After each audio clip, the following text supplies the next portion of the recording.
तो जिसका था लंबे वक्त से इंतजार, आज वो दिन है उन विधायकों के लिए जो महाराष्ट्र में नई सरकार बनने के बाद मंत्री पद की चाह रखते थे। महाराष्ट्र कैबिनेट का आज विस्तार हो रहा है। आज बीजेपी और एकनाथ शिंदे खेमे के 18 विधायक मंत्री पद की शपथ लेंगे। अब से थोड़ी देर में यह शपथ ग्रहण समारोह शुरू हो जाएगा। आप वहां की तस्वीरें देख रहे हैं जहां मुख्यमंत्री उप मुख्यमंत्री बैठे हैं। बीजेपी के खेमे के चंद्रकांत पाटिल, सुधीर मुनगंटीवार, गिरीश महाजन, सुरेश खाड़े, राधाकृष्ण विखे पाटिल, रविंद्र चौहान, मंगल प्रभात लोढ़ा, विजय कुमार गावित और अतुल सावे शपथ लेंगे। वहीं शिवसेना शिंदे गुट के दादा भूसे, संदीपन भूमरे, उदय सामंत, तानाजी सामंत, अब्दुल सत्तार, दीपक केसरकर, गुलाब राव पाटिल, संजय राठौर और शंभू राजे देसाई शपथ लेंगे। 30 जून को एकनाथ शिंदे ने मुख्यमंत्री और देवेंद्र फडणवीस ने उप मुख्यमंत्री पद की शपथ ली थी, लेकिन इसके बाद से मंत्रिमंडल का विस्तार नहीं हो सका था। राजभवन में यह शपथ ग्रहण समारोह कुछ ही पलों में शुरू होने वाला है। यहां आप तस्वीरें देख रहे हैं जहां पर कुल 18 कुर्सियां मंच पर लगाई गई हैं, यानी 18 विधायक आज मंत्री बनेंगे।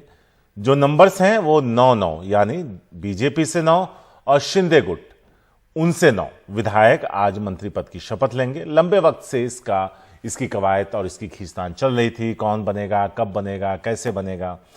और इस मामले में देरी की एक वजह यह भी थी कि सुप्रीम कोर्ट में कई दौर की सुनवाई हुई। ऐसे में महाराष्ट्र की सरकार को लग रहा था कि एक तस्वीर थोड़ी वहां से साफ हो जाए तो मंत्रिमंडल विस्तार किया जाए, लेकिन वहां मुकदमा जो केस है वो लंबा खिंचता नजर आ रहा है। तो अब मंत्रिमंडल का विस्तार किया जा रहा है। 40 दिन से महाराष्ट्र की सरकार मुख्यमंत्री और उप मुख्यमंत्री मिलकर चला रहे थे।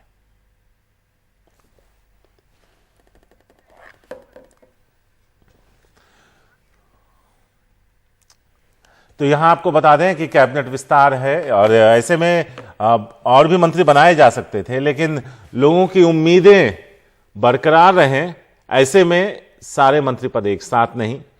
जो लोग नहीं बने वो इस उम्मीद में कुछ वक्त और गुजारेंगे कि शायद अगले विस्तार में उनका नाम आ जाए। अभिषेक है हमारे साथ इस बारे में ज्यादा बात करने के लिए। खास मेहमान भी हैं हमारे साथ, उनके पास भी चलेंगे। अभिषेक, सबसे पहले तो आपके पास लौटते हैं। आपने कहा था एक गाजर लटका रखी है, वो गाजर लटकती रहेगी जब तक पूरी संख्या नहीं पूरी हो जाती। और दूसरा, नाम तो हमने पढ़ दिया, उस नामों के पीछे की वजह पर रोशनी आप डाल दीजिए। ठीक है, देखिए इसमें जो नाम आपको बहुत सारे नाम दिखाई दे रहे हैं, बड़े दिलचस्प नाम है। जैसे कि संजय राठौर, जैसे संजय राठौर को आप देखिए कि उनको बीजेपी हमेशा उनका विरोध करती रही जब वो उद्धव के साथ थे, और उनको लेकर इसलिए सवाल थे क्योंकि उनके ऊपर कुछ गंभीर इल्जाम थे। एक महिला ने गंभीर इल्जाम लगाए थे, और उसके बाद बीजेपी ने उनके खिलाफ बहुत बड़ा मोर्चा खोला हुआ था। और मोर्चा जिन्होंने खोला था वो एक वक्त में एनसीपी की बड़ी नेता थी जो कि बीजेपी में शामिल हो गई हैं, और उनके महिला नेत्रियों का चेहरा है वो। तो बीजेपी ने कैंपेन छेड़ी थी, वो संजय राठौर अब देवेंद्र फडणवीस के साथ बैठ के काम करेंगे। ये जो एकनाथ शिंदे के समूह से लौट के आए हैं। उदय सामंत, जिनकी गाड़ी पर हमला हुआ है हाल ही में, जो सबसे आखिर में गए थे, जिनके बारे में लग रहा था कि वो हो सकता है यहीं टिके रहें उद्धव के ठाकरे के साथ, उनको इस जगह यहाँ पे जगह मिली हुई है। अब्दुल सत्तार, जिनको लेकर ऐसी अटकलें थी कि उनको जगह नहीं मिलेगी, क्योंकि देखिए बहुत सारी जगहों पर मुस्लिम चेहरों को जगह नहीं मिली है बीजेपी की सरकार में, लेकिन एकनाथ शिंदे की सरकार में जगह मिल गई है। 9-9 का फॉर्मूला है। और देखिए जो पूरी नजर है वो है म्युनिसिपल कॉरपोरेशन के जो चुनाव आने वाले हैं, और जगहों के पर वो हो सकता है कि छोटे मोटे चुनाव होते हों, लेकिन यहाँ पर महाराष्ट्र के अंदर दूसरा एक राज्य है मुंबई। उसको मैं दूसरा राज्य इसलिए बोलता हूं क्योंकि इस म्युनिसिपल कॉरपोरेशन का जो बजट है वो केरल के बराबर है, केरल राज्य के बराबर है। और दूसरा ये कि यहाँ की जो कॉरपोरेशन है वो सब कुछ करती है, वो रोड भी बनाती है, पुल भी बनाती है, ब्रिज भी बनाती है, डैम भी बनाती है, बस भी चलाती है और पावर जनरेशन भी करती है। तो ऐसी किसी एक ताकत पर कब्जा करने के लिए पूरी ताकत लगवाई जाएगी, और इनाम में मंत्री पद मिल सकते हैं, ऐसी योजना है बीजेपी और शिंदे समूह की। अब देखिए जो असली मसला है वो ये, जैसे चंद्रकांत दादा पाटिल को, वो कोल्हापुर से आते हैं, वो पुराना चेहरा है, वो अमित शाह के करीबी हैं। सुधीर मुनगंटीवार विदर्भ से आते हैं। राधाकृष्ण विखे पाटिल पहले कांग्रेस में थे, उनको इनाम मिला हुआ है। गिरीश महाजन जलगांव से आते हैं, उनको इनाम इसलिए मिला है क्योंकि वो देवेंद्र फडणवीस के करीबी हैं। दादा भुसे जो हैं वो उन लोगों में से थे जो पहले बागी थे उद्धव के खिलाफ। गुलाब राव पाटिल को इनाम मिला, ये पिछली सरकार में भी मंत्री थे। तो ऐसे आप इन चेहरों को लगातार आप देखते चले जाएंगे तो इनमें जैसे अतुल सावे हैं, ये भी औरंगाबाद के इलाके से आते हैं। गणेश नायक का जो चेहरा है वो चेहरा बड़ा दिलचस्प इसलिए है क्योंकि वो एक वक्त में एनसीपी में थे, बाद में जब पिछले वक्त में उद्धव ठाकरे की सरकार थी तो एनसीपी के ये इतने बहुत बड़े नेता थे एनसीपी के। नवी मुंबई पे इन्होंने कब्जा किया हुआ है एक तरीके से। इनके घर के बारे में पूरा परिवारवाद कहा जा सकता है क्योंकि इनके बेटे संसद पहुंचते हैं, इनकी बहू जो है वो और बेटे जो हैं वो कॉरपोरेशन संभालते हैं, खुद एमएलए थे, बाद में मंत्री भी बने हुए थे। ये उन लोगों में से हैं जैसे गणेश नायक के बारे में जो इस शहर की में एनवायरमेंट मिनिस्टर, इस महाराष्ट्र के एनवायरमेंट मिनिस्टर रहते हुए हमेशा चाहते रहे हैं कि आर्य जैसी कॉलोनी को खाली कर दिया जाए और वहां पर बसाहट बना दी जाए या वहां पर बड़े अर्बन इंफ्रास्ट्रक्चर के प्रोजेक्ट ला दिए जाए। उनको इनाम मिला है। नवी मुंबई कॉरपोरेशन को दिमाग में रखते हुए उनको पहले ही कह दिया गया है कि आप जिता के लाइए। एक तरीके से जो ठेका पद्धति होती है वो हमारे को कई बार मंत्रिपरिषद में दिखाई देगी। तो मंगल प्रताप लोढ़ा का जो कि 7 बार एमएलए रहे हैं, उनको बहुत देर के बाद सही लेकिन इनाम मिला है। और इनकी जो सबसे बड़ी नेकनामी है वो ये है कि एक तो अभी ये मुंबई के प्रदेश कांग्रेस के बीजेपी के अध्यक्ष, माफ करिए, मुंबई का जो बीजेपी की का इलाका है उसके अध्यक्ष हैं। लेकिन उससे बड़ी नेकनामी कि ये बिल्डर हैं। ये इनके बेटे और इनका परिवार जो है इस शहर के जो सबसे बड़े रियल्टी फर्म्स हैं उनको चलाते हैं, लोढ़ा ग्रुप्स के नाम से। तो ये जैन समाज से आते हैं तो इनकी अपनी एक फॉलोइंग्स है, लेकिन इनका कोई बहुत बड़ा आधार नहीं है। उसके बावजूद इनको जगह मिल रही है क्योंकि ये एक तरीके से पुराना चेहरा है। 7 बार के एमएलए हैं, तब जब बीजेपी यहाँ पे जीतती नहीं थी तब भी ये लगे हुए थे। लेकिन ये मेरी नज़र में ये जो 2.5 साल की जो सरकार है बची हुई है उसमें उन लोगों को जैसे कहते हैं कि जिनका भविष्य आने वाले वक्त में फिर हो सकता है इनको ऐसी कोई कैबिनेट में जगह ना मिले, तो इस बार इन लोगों को कैबिनेट में जगह देके बीजेपी अब आने वाले नए नेताओं को तैयार कर रही है। जी अभिषेक, हमारे साथ 2 मेहमान भी बने हुए हैं, हमने उनका तारुफ करा देना चाहिए फिलहाल, फिर हम आगे बढ़ते हैं। रवि किरण देशमुख हैं जो वरिष्ठ पत्रकार हैं और वेंकटेश केसरी हैं, ये भी वरिष्ठ पत्रकार हैं। ये दोनों हमारे साथ मेहमान हैं। अभिषेक, आप शुरुआत करें उनसे सवालों का। रवि तो कई सारे रोल्स में रहे हैं जी। बड़े वरिष्ठ पत्रकार भी हैं। रवि, आप ये जो कैबिनेट है इसमें अगर आप मुझे ये बता पाएं कि किसकी ज्यादा चली, दिल्ली के फॉर्मूले की ज्यादा चली या देवेंद्र फडणवीस अपनी बात मनवा पाए कि उनके करीबी लोगों को ही मिले, और आशीष शेलार का इस कैबिनेट में ना आने का क्या मतलब है? जैसे अभिषेक आपने कहा कि दिल्ली का इस पे काफी मुझे ये लगता है कि क्योंकि हाँ एक नजर हम डालते हैं तो सीधा साधा दिल्ली का फॉर्मूला है कि आने वाले जो लोकसभा चुनाव है उसके लिए हमें उस क्षेत्र में सबसे ज्यादा वोट कौन इंश्योर कर सकता है, चाहे वो आदिवासी हो, चाहे वो बंजारा कम्युनिटी हो, चाहे वो जैन कम्युनिटी हो, उसको सबसे बड़ी प्राथमिकता उन्होंने दी है। और दूसरी प्राथमिकता उन्होंने दी है कि महाराष्ट्र के जो बड़े शहर हैं, जैसे आपने अभी कहा कि नवी मुंबई है, दूसरे शहर है, तो इन शहरों की जो महानगर पालिकाएं हैं इन पर कब्जा करने के लिए हमें कौन उपयोग में आ सकता है। सीधी सादी सोच है और दिल्ली का काफी इसमें यह है। मैं समझता हूं अगर देवेंद्र फडणवीस जी के मित्र अगर इसमें होते तो और 2-4 नाम कोई अलग आप देख पाते, लेकिन नहीं, उन्होंने सीधा मुझे लगता है दिल्ली ने बता दिया होगा कि हमारी प्राथमिकता लोकसभा है और हमारी प्राथमिकता मुंबई महानगर पालिका, नवी मुंबई महानगर पालिका है। और इसे देखते हुए ये कैबिनेट के चेहरे हमें सीधे सीधे इसी नजरिए से देखने चाहिए। केसरी साहब, यहां पे एक सवाल था, अगर हम देखें जो रवि कह रहे हैं, बीजेपी की जो प्लानिंग है, जो दूरदर्शिता है, उसे पता है कि फोकस कहां है। 2024 के बारे में विपक्ष जो अभी टुकड़ों में बटा है उसे सोचना भी शुरू नहीं किया होगा। ये पहले दिन से उसकी तैयारी में है और उसी की छाप अब यहां बनते मंत्रिमंडल पे भी दिख रही है।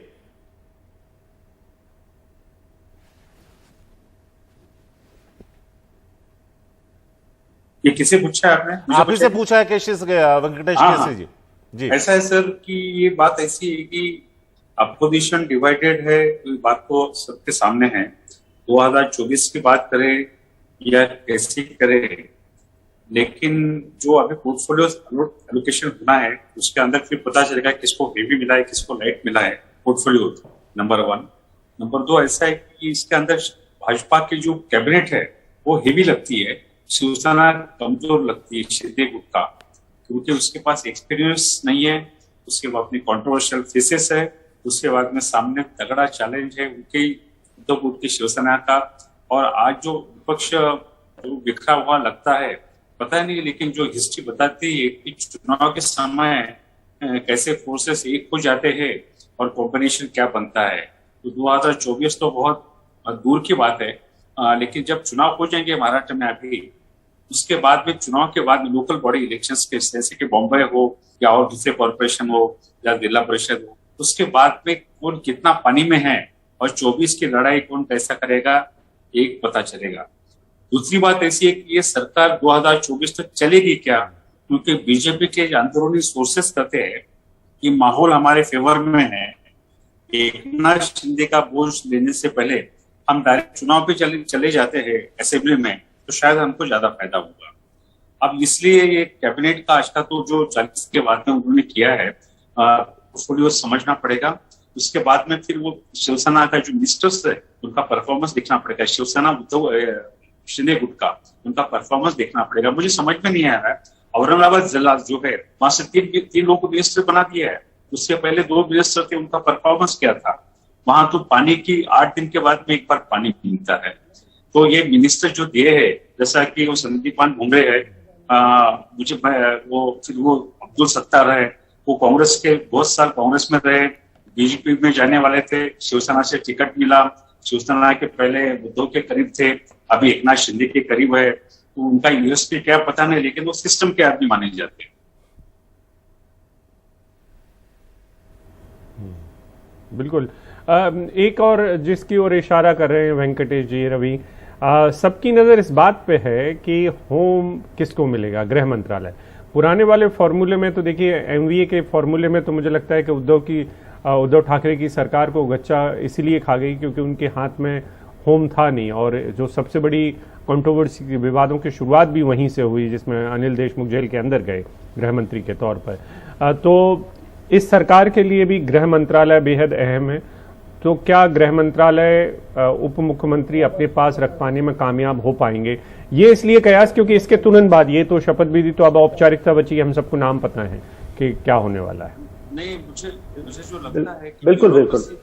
अच्छा, हाँ अभिषेक, ऐसा है कि अगर महाराष्ट्र की राजनीति जिसमें 2 या 3 पार्टियां एक साथ आकर सरकार बनाती है, हम उसको 1999 से लेकर आगे चले, तो हमने काफी बार ये देखा है कि जो दूसरा पार्टनर होता है सरकार में, वो हमेशा यही कहता है कि गृह मंत्रालय हमारे पास होना चाहिए। गृह मंत्रालय की अहमियत और उसका जो महत्व है वो सबको पता है कि क्या है, क्योंकि पुलिस प्रशासन जो है वो है जो अल्टरनेट जो हम कहते हैं ना पैरेलल गवर्नमेंट, वो पैरेलल गवर्नमेंट में काफी अहम भूमिका चलाती है। तो कोई भी पक्ष हो, कोई भी पार्टी हो।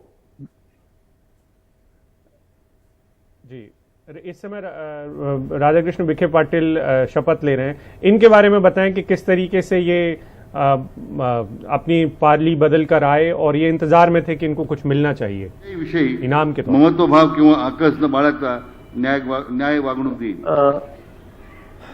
अहमद, मी राधाकृष्ण एकनाथराव विखे पाटील ईश्वर साक्ष शपथ घेतो की महाराष्ट्र राज्याचा मंत्री म्हणून बोलते रहिए माझ्या विचारार्थ आणली जाईल किंवा मला ज्ञात होईल अशी कोणतीही बाब असा मंत्री म्हणून माझी कामे यथायोग्य पार पाडण्यासाठी आवश्यक असेल तर ते खेरीज करून एरवी मी कोणत्याही व्यक्तीला किंवा व्यक्तींना प्रत्यक्षपणे व अप्रत्यक्षपणे कळवणार नाही। स्क्रीन पर राधाकृष्ण विखे पाटिल को देख रहे हैं। ये एक वक्त में विपक्ष के नेता हुआ करते थे, कांग्रेस के बड़े नेता थे, पारिवारिक तौर पर भी ये बड़े आदमी हैं और इलाके में काफी दबदबा है।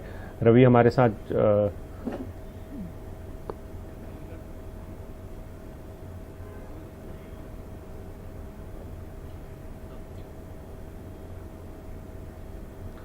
तो ये एक बड़ा ही इनाम के तौर पर जो लोगों को कांग्रेस से लेके आए हैं उनमें से ये सबसे बड़ा नाम थे। ये पिछले कुछ वक्त से नेपथ्य में चले गए थे क्योंकि इनका कोई रोल बचा नहीं था। तो ये अब 40 दिन पहले जो सरकार बनी है उसमें अब मंत्री बन चुके हैं। आप देखिए कि इनको अगर आप वरीयता के हिसाब से भी देखेंगे तो तीसरी नंबर पर इनको शपथ दिलाई गई, इनके मुख्यमंत्री उप मुख्यमंत्री, उसके बाद राधाकृष्णन त्रिपाठी।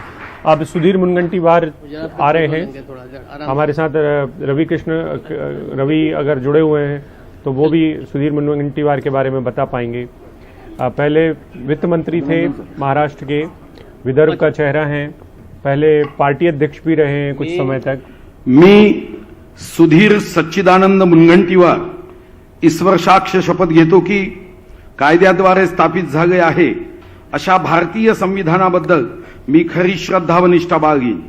मी भारताची सार्वभौमता व एकात्मता उन्नत राखीन। मी महाराष्ट्र राज्याचा मंत्री म्हणून माझी कामे निष्ठापूर्वक व शुद्ध बुद्धीने पार पाडीन आणि संविधान व कायदा यानुसार सर्व तऱ्हेच्या लोकांना मी निर्भयपणे व निस्पृहपणे तसेच कोणाचाही विषय ममत्व भाव किंवा आकस न बाळगता न्याय भारतीय जनता युवा मोर्चा में भी एक वक्त में ये राष्ट्रीय उपाध्यक्ष रहे 2001 में सुधीर मुनगंटीवार। शपथ घेतो की महाराष्ट्र राज्याचा मंत्री म्हणून माझ्या विचारार्थ आणली जाईल किंवा 2009 में बल्लारपुर विधानसभा से ये जीत कर आए थे। 2010 से 2013 तक के बीच में ये भाजपा के प्रदेश अध्यक्ष रहे, बड़ा चेहरा है वहां के, फिर मंत्री बने थे, वित्त मंत्री बने। प्रत्यक्षपणे व अप्रत्यक्षपणे कळवणार नाही किंवा त्यांच्याकडे उघड करणार नाही। के तौर पर भी काफी अच्छा परफॉर्मेंस रहा है असेंबली में और काफी अनुभवी नेता है और चंद्रपुर क्षेत्र से इनका काफी राजनीतिक प्रभाव है। वहां का संसदीय क्षेत्र कुछ सालों से भाजपा के पास था, लेकिन पिछली चुनाव 2019 में जो संसद चुनाव हुआ उसमें कांग्रेस के धानोरकर वहां से जीते हैं। तो इनके सामने सबसे बड़ा लक्ष्य होगा कि ये चंद्रपुर लोकसभा वापस भाजपा के खेमे में लाएं। तो ये जिम्मेदारी शायद चंद्रपुर की सुधीर मुनगंटीवार को निभानी पड़ेगी।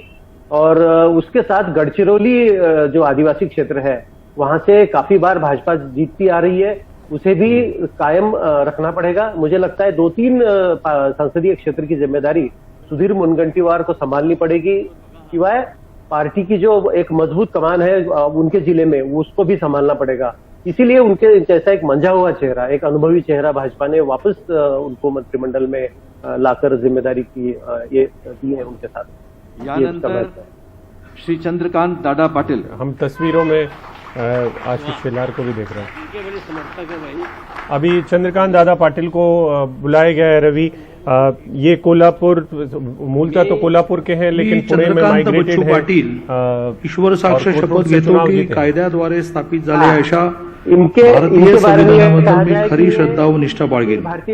मी भारताची सार्वभौमता व एकात्मता उन्नत राखेन। वहां से सक्रिय रूप में भूमिका बजाकर बाद में भाजपा में आए, एकेडमिक चेहरा है भाजपा का। काफी साल वो विधान परिषद में सदस्य के तौर पर रहे, लेकिन दूसरी भूमिका में रहे एक एकेडमिक फेस के नाते। और अभी उनको 2014 में जब भाजपा ने बड़ी जीत हासिल की और सरकार बनाई तो उनको दूसरे नंबर का स्थान मंत्रिमंडल में दिया गया। एक बहुत ही विश्वसनीय चेहरा है भाजपा का। भाजपा के कोर संगठन में जो एक उनका सबसे बड़ा एक इम्पोर्टेंट अंग है उससे चंद्रकांत पाटिल आते हैं। कोल्हापुर से है। कोल्हापुर जिला भाजपा को इतना अच्छे तरीके से साथ नहीं देते आ रहा है, तो इनकी जिम्मेदारी होगी कि कोल्हापुर में ये पार्टी की कमान संभाले। और जैसे आपने कहा कि ये कोथरूड पुणे से क्यों आए, तो इसके पीछे कारण ये था कि उस समय उनको कहा गया था चंद्रकांत पाटिल को कि विधान परिषद यानी कि पिछला दरवाजा होता है, जैसे राज्यसभा को हम कहते हैं, तो विधान परिषद बस हो गया, अभी आप विधानसभा से आइए। तो पार्टी विधानसभा को ज्यादा महत्व देना चाहती है, तो इसीलिए फिर उन्होंने कोल्हापुर में कोशिश की कोई अच्छा सुरक्षित क्षेत्र ढूंढने की। तो उनको काफी परेशानी हुई वहां से, क्योंकि शिवसेना का संगठन भी काफी मजबूत था उस वक्त और कांग्रेस और राष्ट्रवादी का भी संगठन मजबूत है। तो इनको सेफ कॉन्स्टिट्यूंसी दी गई, सबसे सेफ पश्चिमी महाराष्ट्र से, वो थी पूना में कोथरूड। कोथरूड की जीत उनके पहले मेधा कुलकर्णी को बड़ी आसानी से मिली थी, जो वहां से विधायक थी भाजपा की। वो भी अखिल भारतीय विद्यार्थी परिषद संगठन से आती थी और वहां से अभी ये उसका प्रतिनिधित्व करते आ रहे हैं।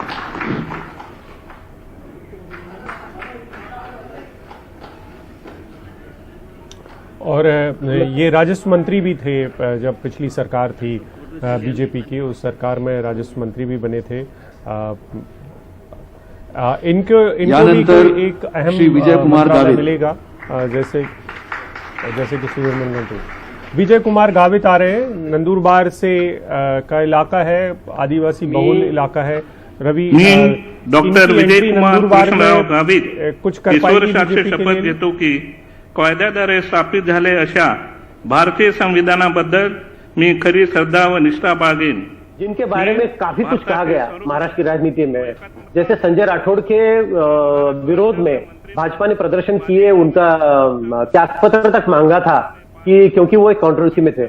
उसी तरह विजय कुमार गावित का नाम आदिवासी विभाग के बड़े घोटाले के साथ जुड़ा हुआ था और उसका उपयोग भाजपा ने 2014 के पहले बखूबी किया था कि राष्ट्रवादी कांग्रेस में जहां विजय कुमार गावित मंत्री थे, तो राष्ट्रवादी कांग्रेस कैसे भ्रष्टाचार करने वाले लोगों की पार्टी है, ये जनता के सामने जाते हुए उन्होंने विजय कुमार गावित हो या उनके अजित पवार हो, जो सिंचन घोटाले में काफी बड़ा नाम था, और कई मंत्रियों के नाम भाजपा ने काफी जोर शोर से उछाले थे पूरे महाराष्ट्र में और कहा था कि राष्ट्रवादी नहीं, ये भ्रष्टवादी पार्टी है। अब देखिए, ऐसा है राजनीति में, जब कोई सामने होता है तो वो बड़ा बदनाम हो जाता है, लेकिन अगर तुरंत कोई बोलता है कि नहीं मैं आपके साथ आना चाहता हूं, तो उसका क्या हो जाता है। देखिए, इनकी बेटी सांसद है अभी नंदुरबार से और आदिवासी क्षेत्र से आते हैं, इनका काफी प्रभाव रहा है। एक जमाने में इन्होंने नंदुरबार जिला परिषद पे इतना कंट्रोल जमाया हुआ था कि नंदुरबार की आदिवासी बहुल जिला परिषद राष्ट्रवादी के खेमे में लाने का काम इन्होंने किया था, तो राष्ट्रवादी का नेतृत्व तो इनसे बड़ा खुश था। लेकिन जब इनको पता चला कि शायद हमारी ये कंट्रोवर्सी जो है आदिवासी घोटालों की, ये हमें बड़ा बदनाम कर देगी और राजनीति खत्म कर देगी, तो इन्होंने तुरंत भाजपा के खेमे में आने का चांस ले लिया।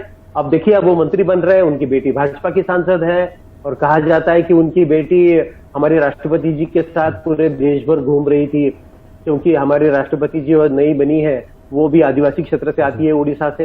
तो देखिए, पार्टी बदलने के बाद सब साफ सुथरा हो जाता है, आदिवासी घोटाले का कोई नाम भी नहीं लेता है आज। ये अभिषेक सबसे बड़ा राजनीति का एक अलग पहलू है। बिल्कुल बिल्कुल बिल्कुल। और इनके बारे में कहा जा सकता है कि ये आया राम गया राम है, जहां हवा ज्यादा दिखाई देगी उस रुख में ये अपने आप को शामिल कर लेते हैं। नंदुरबार इस देश के सबसे पिछड़े इलाकों में से एक रहा है, जहां पर विकास की गंगा पता नहीं क्यों जाके रुक जाती है, और तमाम सरकारें चाहती हैं कि वहां पर डेवलपमेंट हो। लेकिन आप देखिए कि गावित खुद ही उसी समाज से आते हैं, लेकिन इनके ऊपर जो आरोप लगे वो उसी डिपार्टमेंट के आदिवासी कल्याण के घोटाले के ही लगे, उसमें जो स्कीम चल रही थी उनकी गिरीश महाजन, और आज वो शपथ ले रहे हैं।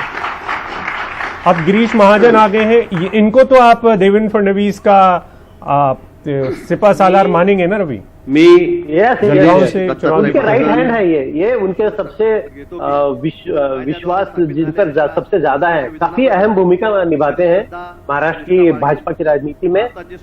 जहां भी देवेंद्र फडणवीस चाहते हैं कि कोई बड़ा मिशन अगर सक्सेसफुल करना है, तो वहां की जिम्मेदारी गिरीश महाजन को दी जाती है। और उत्तर महाराष्ट्र की जो राजनीति है, जिसमें नासिक आता है, नासिक, धुलिया, नंदुरबार, जलगांव, इस क्षेत्र में सबसे ज्यादा अहम भूमिका पहले एकनाथ खड़से निभाया करते थे। एकनाथ खड़से लगभग 30-35 साल भाजपा के लिए काफी महत्वपूर्ण भूमिका उत्तर महाराष्ट्र के क्षेत्र में निभाया करते थे। जब खड़से के बारे में पार्टी नाराज हो गई, तो उनको दूर करके इनको नजदीक लाया गया और गिरीश महाजन को काफी बड़ी जिम्मेदारियां दी गई, जिसमें नासिक शहर जो है, जहाँ पे कुंभ का मेला भी लगता है, तो उस शहर की पूरी जिम्मेदारी इन्होंने संभाली। वहां की महानगर पालिका हो या फिर जलगांव लोकसभा क्षेत्र हो, रावेर लोकसभा क्षेत्र हो, चाहे वो धुलिया हो। तो गावित तो शायद धुलिया और नंदुरबार का कुछ इलाका संभाल लेंगे, चाहे वो लोकल बॉडी हो या संसदीय क्षेत्र हो या विधानसभा हो, लेकिन उनके जो नेता होंगे उस क्षेत्र में वो रहेंगे गिरीश महाजन। और गिरीश महाजन ही पूरे 4-5 जिलों की जिम्मेदारी संभालते हुए पार्टी के विधायक कैसे ज्यादा होंगे, ये जिम्मेदारी बिल्कुल संभालेंगे। यस जी। और गिरीश महाजन के बारे में एक बात और है कि उन्होंने शुरुआत सरपंच से की है, तो जमीन से निकलकर ऐसे नेता मंत्री तक बनते हैं, तो ये एक दिलचस्प बात होती है ऐसे मंत्री, ऐसे नेताओं को देखना जो बहुत सरपंच या पंच से शुरुआत करके यहाँ तक पहुंचे हुए हैं। वक्त एक ब्रेक का है, ब्रेक के बाद लौटेंगे तो बचे हुए जो मंत्रिपरिषद है उसकी शपथ विधि पर भी हम नजर बनाए रखेंगे।